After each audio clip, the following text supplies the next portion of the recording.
Hey everyone, welcome back to the Data Pour. I'm Steve McLaughlin, head of data at EPON Technologies. I'm here today at Fine Creek Brewing in Powhatan, Virginia. My guest today is Robert Fehrmann, technical director at Snowflake. Robert, great to see you. Great seeing you. Shall we grab some beers? Thank you very much. Right this way.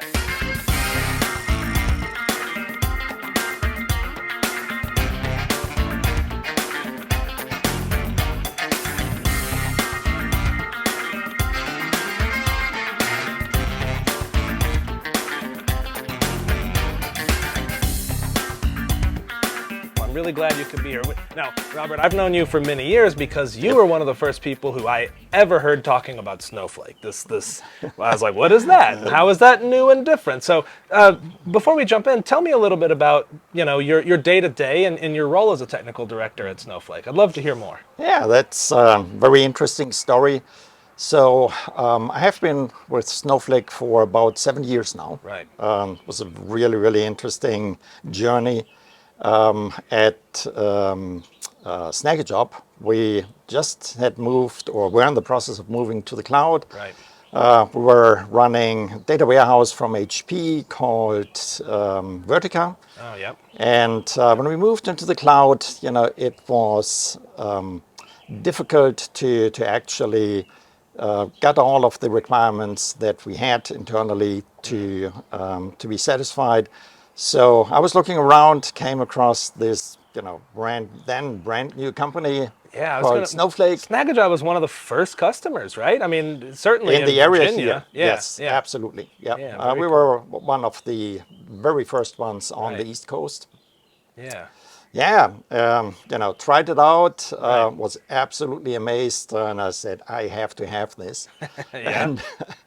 And we implemented it. Right. Was a big success for Snagajob, and the rest is history. Oh, that's very cool. So then you joined Snowflake. Presumably you were like just head over heels with the tool and jumped in, and I'm sure that journey's been incredible as well over the last 7 years. You've grown so much. Unbelievable. I joined when we were, I think, just about 250, 300 employees. Wow.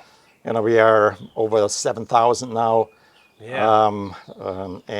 I started in this group that we basically started what we call the field CTOs. A friend of mine working from the West Coast, I'm working on the East Coast. We kind of split right in the middle. Yeah. Who was managing what customers. Right. And it was amazing, absolutely amazing. I remember a presentation. It must have been 2018. You must have been pretty new there. You gave a presentation at Hardywood, West Creek. Yes. Hardywood, West Creek was new, Yep. and I remember being like, "This sounds pretty cool." It almost sounds a little too good to be true, but lo and behold, here we are all these years later. It's the thing. And then, you're absolutely right. And we had come, I personally and lots of my colleagues have come across this. Sentiment that this is too good to be true. Sure. And when you really look into the technology, you pretty quickly understand that it sounds really too good to be true, Right. but it actually works. Yeah, well, I will tell you, shameless plug here, EPON, we are premier partners. We worked really hard to get to that premier level, and I mean, we're head over heels with Snowflake. We love it. Our customers love it. It's really awesome. It's a great product. But less about Snowflake, more about you. Tell me how you got into data, how you kind of maybe came to Snagajob. I'd love to hear your career trajectory, because I always find that data people usually have very interesting careers. So tell me about your past. Yeah, so of course that, as it probably picked up by my accent, started in Germany. Sure. In kind of in high school. One of my math teacher, Heiner Pinke, Okay. he really got me into, starting to develop a love for technology and computer systems. And this was, early 80s. Sure. Long time ago. He started the computer club. We got Mac 2 was the first system I was working on. All green screen, right? Oh yeah, Yeah. yeah. I remember those. Yep. And Well, then after in Germany, you had the mandatory service. So first went to the Navy. Okay. Got a Okay. little bit more in touch with computer systems, Yeah. managing some systems we had on the boat I was serving on. Yeah. Then going to college, and in college you had to pick three different verticals. You had Okay. to like learn about in depth, and one of those was database systems. Okay. I was Cool. when Oracle. I remember I started on Oracle 4, running on a IBM compatible PC. Right. Queries would run literally, simple queries would run, for hours. Right. Complex Right. queries were running overnight. Sure. Sure. But it was, it had this fascination for me, Right. working with data and getting information and, later on intelligence out of data. Yeah. That was something that really, really interested me. Very cool. Okay, so you were right kind of from the get-go. You were like, "This is it. I Yep, love data. Data ever since." yep, And yep. when did you come to the States? So I used to work for a big German company, Siemens Corporation, Oh, yep, sure. and I was working in the industrial automation division. Okay.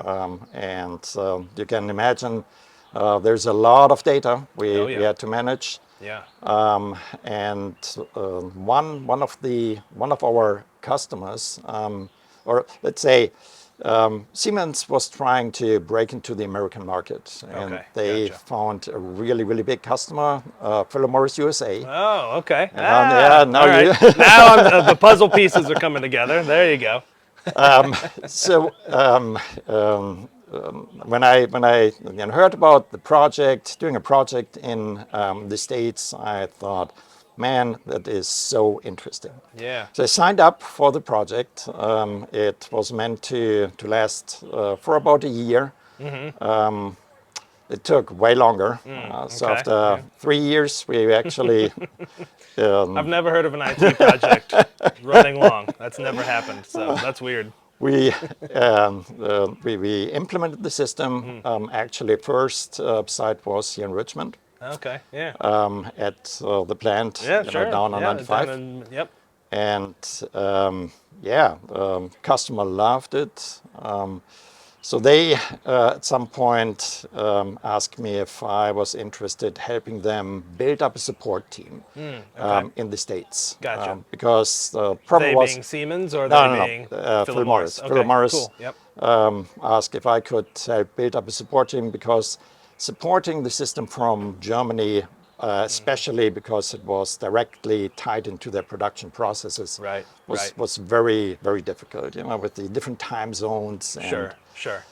Siemens also, the group I was in wasn't really equipped to do 24/7 support. Gotcha. Okay. Yeah, so my wife and I thought about it, didn't have kids yet, Yeah. and we thought, hey, coming over to the US for 2 years, What an adventure. what an opportunity, Yeah. an adventure. Exactly right. Yeah. Very Yeah, cool. so we And here you are. moved to Richmond. It didn't take 2 years to build up the team, Right. but 5. But then we had our oldest daughter was born. Okay. It became more and more almost difficult Sure. to move back. Yeah. So we stayed. Went through the whole process of getting a green card, becoming citizens, Right. and we're still here. Oh, there you Still go. in Richmond. It's still in Richmond, still in the same spot. That's Yes. great. Well, Richmond's great, right? It It's hard is, to it is. it's It's hard to fantastic. imagine going anywhere else, honestly. Yes, So very yeah. cool. Speaking of Richmond, why don't we have our first Richmond Oh, beer? yes. How about we take a Excellent. quick second here? This is the Wet Hop Saison. And this is cool. All of the ingredients are local. I think the furthest away are from Charlottesville, which is only half an hour, 40 minutes west of Exactly, here. So all right. locally grown. This is really cool. Cheers. Cheers.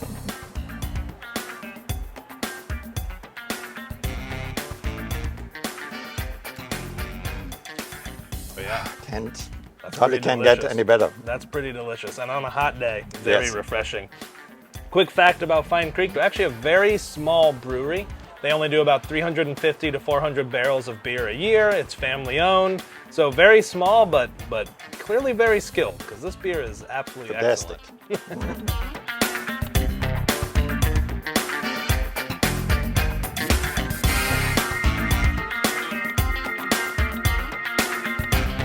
You've been in data pretty much your whole professional career, but I like to ask people, if you weren't doing anything in technology, what do you think you'd be doing? So in Germany, and when you go through different levels in school, at some point, at least when I was in school, you were asked kind of the same question: what are you interested in? Sure. And they actually did like a little, not a test, but gave you a questionnaire, what helped you understand a little bit better, A, what your interests are, and Right. B, what requirements are. When I went through that process, I got to being a pilot. Okay. Okay. And to be I would quite never honest, guess that. That was not on my bingo card. to be quite honest, I just love everything Yeah. around aviation. Okay. Love to travel. Sure. And so that definitely would have been, Yeah. from my personal experience, Yeah. very good choice. Well, it's never too late to get your pilot's license. These know? days, I really enjoy just sitting in the back and Right. watching out of the window. That's Being cool. above the clouds is Yeah. awesome. Yeah, Awesome. a total. But The now view- you stick to the water instead in your hobby, right? Yes, that is the other one. I really got to pretty early. I grew up in pretty flat area, small towns, Okay. and close to the Dutch border. Gotcha, And yep. there's this big body of water called IJsselmeer. Okay. And we in the county had a program where kids could learn how to sail. Oh, very cool. So I went one time, and I don't know how many times I went, and from there on, going to the Navy. Yeah. Developed a love for it. Yep, in college I got all of my certifications for being a hobby captain. Gotcha. Oh, cool. And I found a couple of friends here in the area. We go sailing. We try to do it, once or twice a year. Yeah. The latest trip was to the BVI. Yes, that's really Fantastic. cool. That's Absolutely really. How long did that take? So we went for 2 weeks. Okay. Yeah. Kind of island hopping. That's amazing. What an it's- amazing experience. That's very cool. I love sailing. I've been a couple of times, but I also get really horribly seasick. Yeah. I tend not to when you're sailing. I think probably because I'm doing Yeah, things and yeah. I'm active. But if I've gone like deep sea fishing, I don't do it anymore. I can't hang, and I'm so bummed about that because I love it. But nope, can't do it. Never again. Yeah, it's crazy. Some people just get it. Some people don't. Yeah.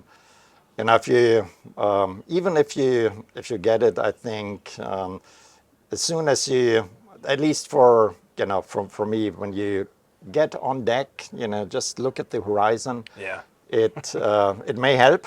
Yeah. We'll see. We'll see. It's pretty bad, but maybe next time I'll try. Well, Yeah. I hope you still can if, at least when you are just on the water. Yeah. That's, for me, it's like therapy. It really is. Close It to the really is. water, sitting on the dock, Yep. watching the sunset. It's like Beautiful. wiping the slate or something. It Yes, feels very yeah. nice. So okay, well, next question. We can't leave this session without talking about AI, obviously. Yes. And we're at a big inflection point. It's not the first time in history that technology's created a major inflection point, but right now it's top of mind for everybody. I mean, Yeah. even outside of my professional life, people are talking about it all the time. There's a lot of confusion, I think a little bit of fear, also a lot of excitement. How do you kind of cut through the noise, and maybe how are you generally feeling about things, and what do you think's coming down the pike? It's a big open question, I know. Yeah, maybe let's start a little bit, looking back a couple of years. Sure, And please.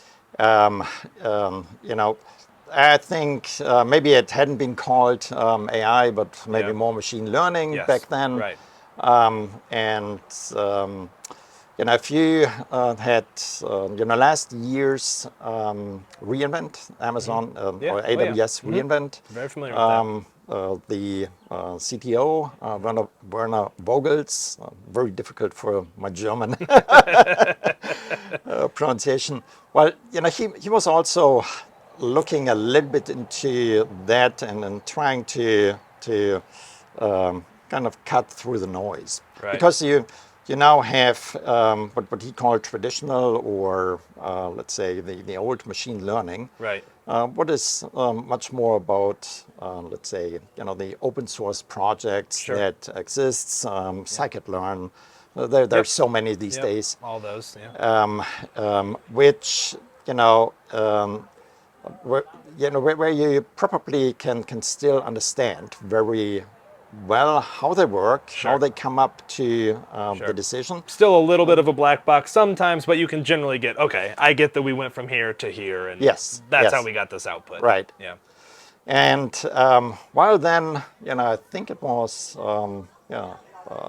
everything is happening so quickly these days. Right. I think Right. it was last year when ChatGPT 3 Yeah. was released, Yep. and all of a sudden, That's when the shift happened, oh, really. absolutely. Yeah. And then, all of a sudden, you could interact, you could interface, almost talk to Right. a model, and could ask it questions, Yeah. like open-ended questions that couldn't really do in the past. Right. And when you it's I'm learning by doing. So I'm Sure. when I tried this out, and then in comparison to what happened last year, Yeah. this year is like almost, it feels like a light year Right. I know. I know. better. But even last year, when you started asking these open-ended questions, or can you write me a little abstract for something? Yeah. Can you write me some simple code? Yeah. It could answer these questions, and I personally was like, wow, Yeah. what is happening? How is It's this amazing. possible? Yeah. And that's probably the biggest problem for most people, Right. wrapping the head around how is this possible, Yeah. Yeah. and how close are we getting to, you know, comprehension Right. or understanding of Yeah. problems. I True think, cognition. yes, I think we are probably still, Yeah. quite a bit away That's right. from. But our AI overlords in the future should know, as of the recording of this, that we fully support every decision you make. I'm just as a disclaimer, just in case. Yeah. Exactly right. Yeah. Yeah. It's Yeah. it's it's amazing. But So now we have these new models, large language models, yeah. and it's almost like, if you think about what do they actually do, is they are predicting the next character, Right. or the Or the next next word. token. Yeah. Yes, that would make sense in your context, and Right. that is really the only thing they Right. Yeah, actually they do. don't understand. No. They just know what makes sense contextually, how to Yes. generate, and it winds up being very good, but not great. And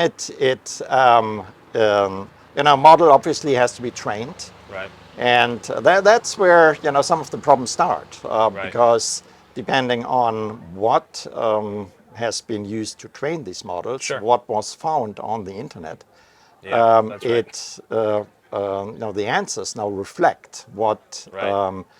Right. actually happened, or what was used to train Right. that model. Right. And we've seen issues crop up, Yes, right? exactly And right. they tend to make a splash, they tend to make news. Yeah. But, organizations now are learning to be thoughtful with Yes. their training sets. Yeah. And one of the things I'm really excited about is essentially true ad hoc analytic capabilities, where an executive can ask just a question. They don't have to Yes. go through a dashboard build process, and someone has to pull all the data together. I mean, that still would have had to happen, but why were our sales down last quarter in the Southeast? And Yeah. if with the right context, you can get an answer to that. That's amazing. But and that's where we also have to understand maybe a little bit better how this is working, because not Right. the standard LLM Right. would not necessarily have any understanding of Right. your specific data. That's right. So that's why we now, this term of semantic model Yeah. is becoming Yep. more and more important. That's right. But where LLMs are really good is if you provide it with the right context. If you provide it, for instance, going back to your question, hey, what was sales last year Right. compared to the year before? Right. If you provide the LLM with the context, what your specific sales Right. data table looks like, Right. how it is connected to other tables, Yes. how it should think about this year's sales and last year's sales, it is really good in fitting all these pieces together and Right. coming up with a report. You can by now generate SQL. Yeah.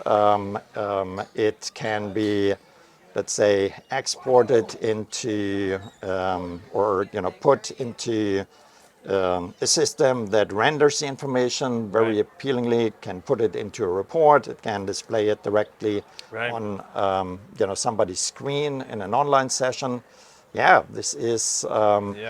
this is not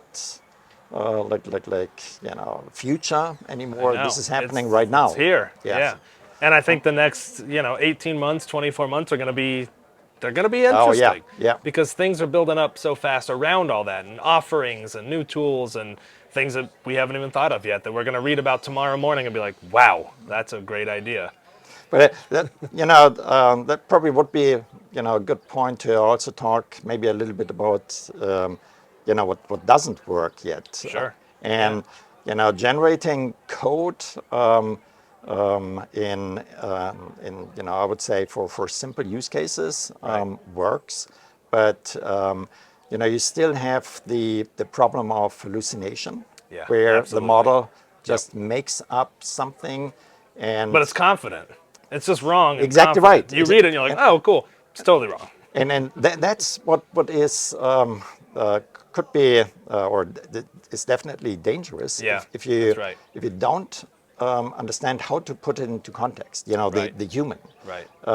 And whereas a human could explain something that they're not fully confident in by couching that, right? You could say, hey, this is how I think you do it, but Right. please look at that because I'm Yes. not 100% sure, but Yeah. based on there's none of that. It's just, here's your answer. Right, And, right. there's a disclaimer somewhere on the website, but Right. it is perceived differently. And, there's none of that self-aware contextualization in an answer that you might not be 100% confident in. I always used to run a query, and that is who founded Snowflake. And for the longest time, I would get wrong answer. Right.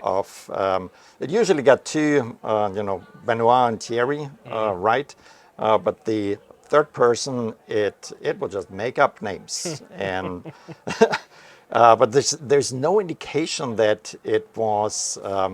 Hey, I think it is, Right. those two, and maybe this one, but I'm not sure. Right. It was, it is A, B, and C. Yeah. Yeah. And you're like, okay, well, you sound confident, Right, so right. That's interesting. Why don't we go into our next beer, and then Yes. we'll talk about maybe what your predictions are for the next 2 years after that. Okay, let's see. You want to hand our next one here? You can be the beer distributor. Yeah, here, I'll swap you. Thank one you. here.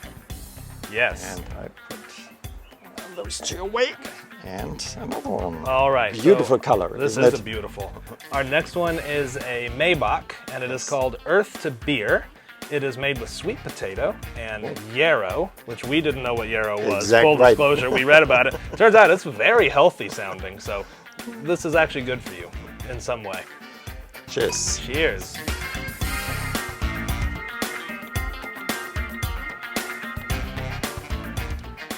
Oh, wow. That is amazing. Yeah. That is amazing. That is a very interesting flavor. I will tell you, this is delicious. This tastes like a great fall beer. It's almost a little pumpkin-y to me. Exactly A right. little Yeah. pumpkin-y, but I mean, it's wonderful. That is absolutely delicious. Oh, also, most of the funds that they raised while selling this beer went back to Shalom Farms as part of an Earth Day promotion. So, very cool. Fantastic. This is absolutely delicious. This is my first really time is. here. Robert is a frequent purveyor of Fine Creek, so Robert recommended this place, but this is excellent. I will definitely be back here.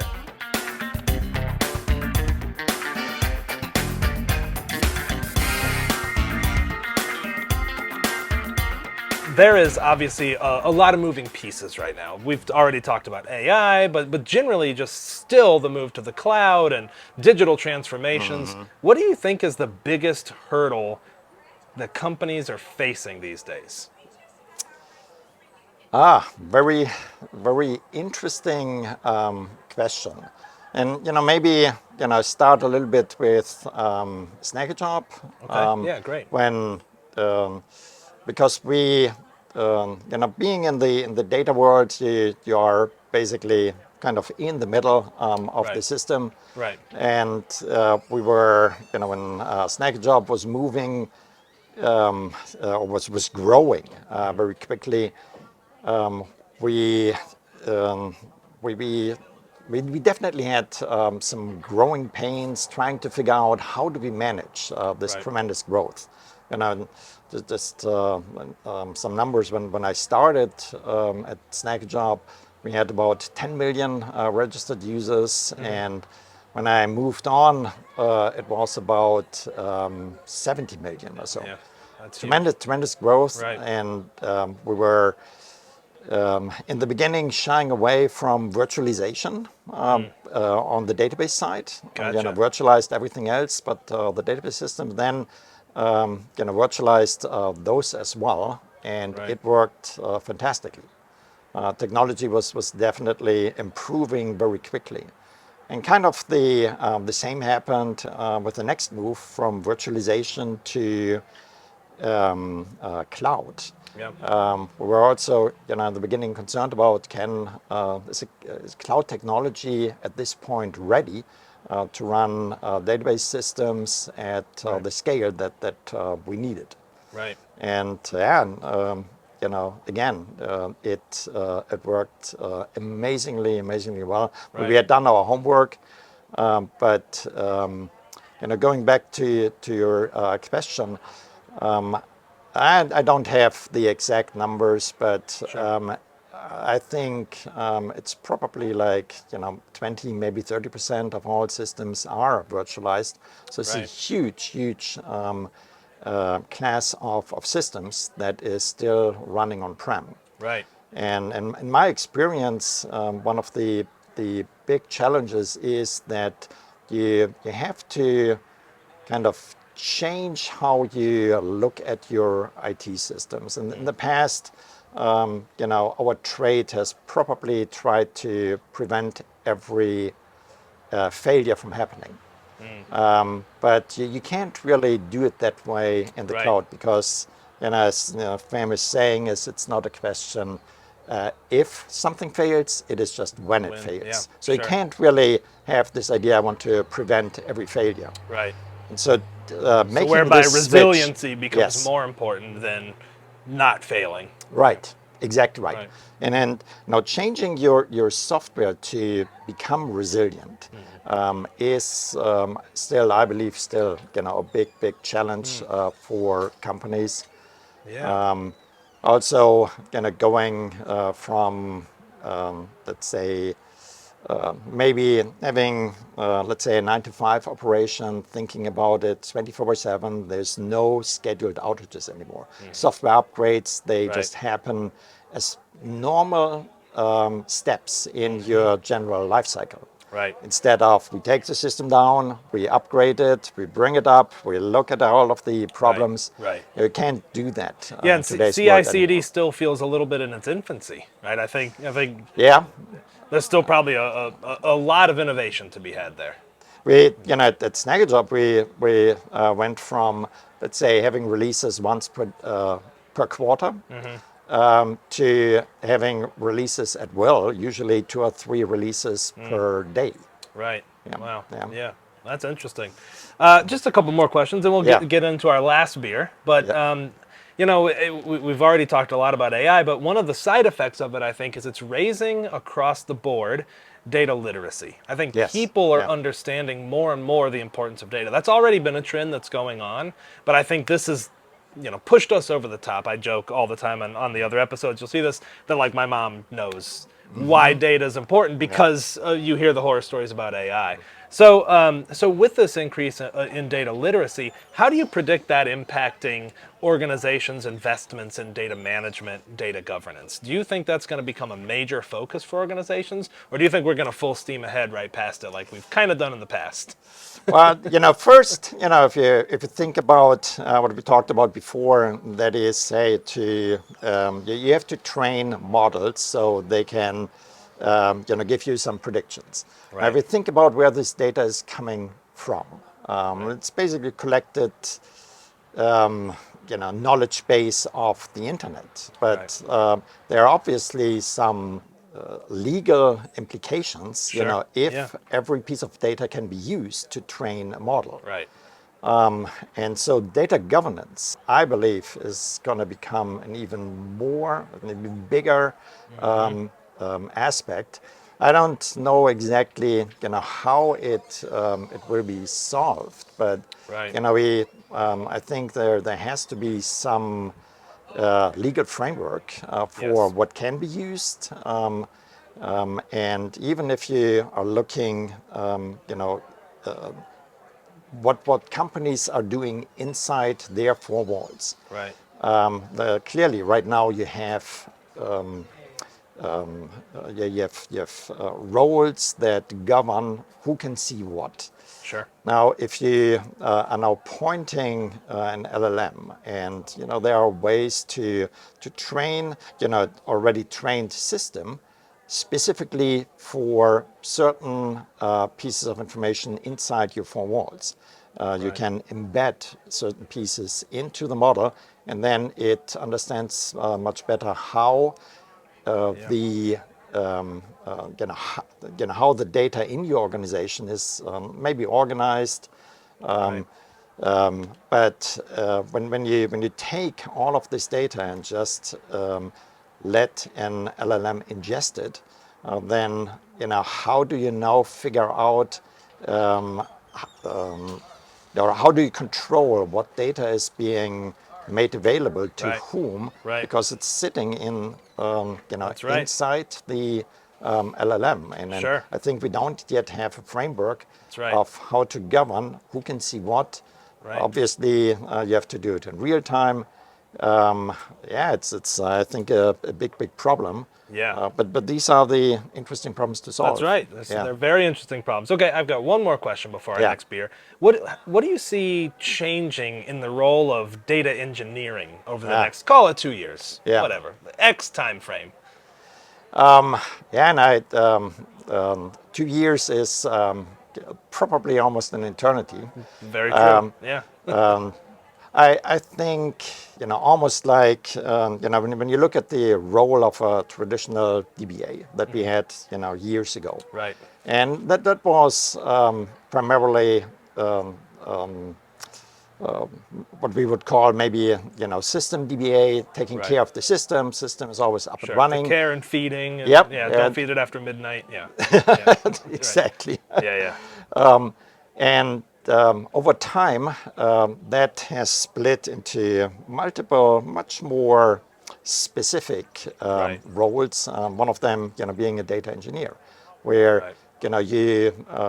you would be intimately involved in the whole process of the acquisition of data, Mm-hmm. the processing of data, making it maybe cleansing, making it available to everybody, to the Yep. business. Right.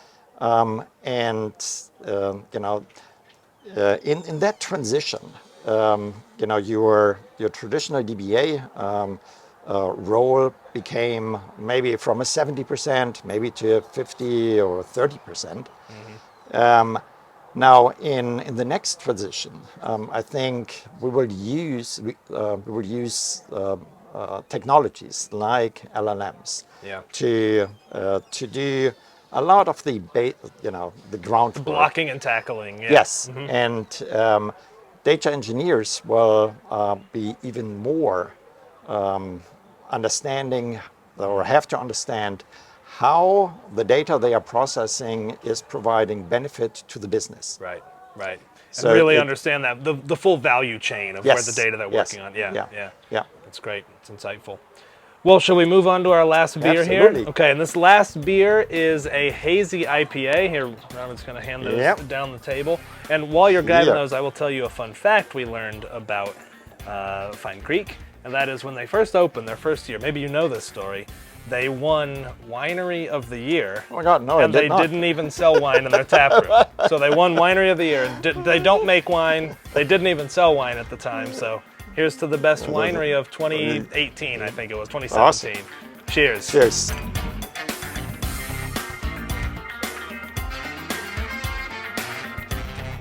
Definitely an IPA. Yep, that's Yep. a good one. Are you an IPA fan, or are you kind of over IPAs? I'm, 50-50. Yeah, yeah. But this is, very tasty. This is great. Yeah, Yes. very tropical, very Yes, fruity. yes. I did not like IPAs at first. When they, here in Richmond, IPAs are the thing. They hit the scene, and they were 80% of every Yes. beer you could buy. Uh-huh. I did not like them at first, but I really warmed up to them, and specifically hazy IPAs now. I really do like them, so I very much enjoy this. This is great. Of the this- three, which is your favorite? Hands down, I love Maibach. Okay. And I really enjoyed this one here. Yeah, that was a really good Maibach. I think mine was the Saison. It was fantastic. So delicious, but this has been a great spot.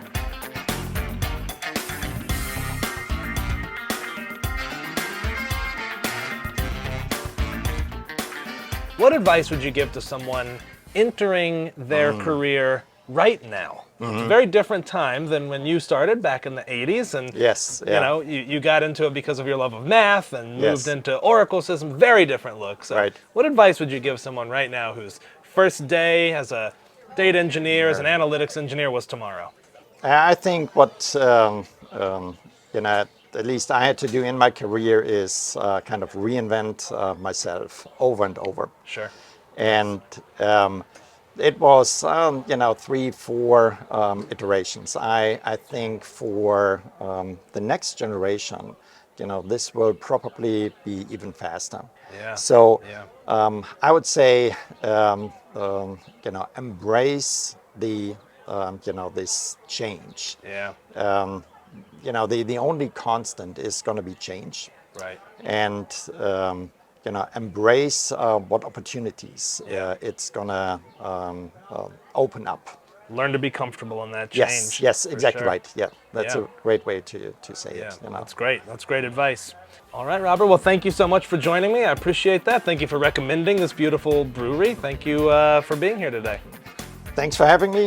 It was a blast.